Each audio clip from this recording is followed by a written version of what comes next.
नमस्कार दर्शक बंधु आपण मानक प्रतिज्ञा टीवी की स्वागत। पितृ पक्षर सूर्य पराग लगिबा एक अशुभ संकेत। अक्टोबर 2 तारिख रे घटुथिबा सूर्य पराग किछि राशि उपरे प्रभाव पकाइबो। चालंतु जानिबा कहार बदलिबो भाग्य।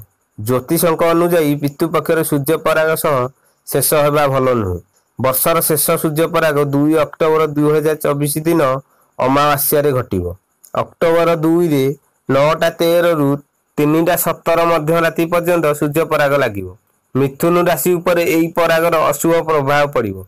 आपनको स्वास्थ्य प्रति अधिक जत्नवान हुअन्तु। एहा आपनको स्वास्थ्य उपरे प्रतिकूल प्रभाव पकाइबो।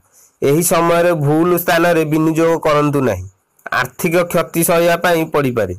संपर्क रे मतभेद सृष्टि हेबो। निज कथा एवं भावना उपरे नियंत्रण रखन्तु। मीन राशि रो लोक मानक उपरे मध्य सूर्य परागर नकारात्मक प्रभाव पड़िबो। स्वामी स्त्री मध्य तिक्तता सृष्टि हेबो। धैर्य रखी कार्य करंतु नचेत विवाद सृष्टि हेबार संभावना रहिछि। व्यवसाय रे आर्थिक क्षति सह्या पई पड़िबो। वर्षर द्वितीय सूर्य पराग मेष राशि पई किछि खास रहिबो नाही। चाकरी करूथिया लोक माने सेमानकर चाप एवं क्रोध को नियंत्रण करिबा उचित, नचेत सेमाने चाकरी हराई पारंती। संपर्क रे दूरता सृष्टि हेबो। परिवार उपरे प्रभाव पड़िबो। स्वास्थ्यर जत्न नियंतु। तेबे एही समस्त राशिर व्यक्ति सूर्य पराग समय रे भगवान शिवंग मंत्र जप करिया उचित एवं चिंताधारा को सकारात्मक रखी कार्य करंतु। सूर्य भगवान को पूजा अर्चना करंतु। आम चैनल को आगु देखिया पई लाइक और सब्सक्राइब करिया भूलियनि। नमस्कार।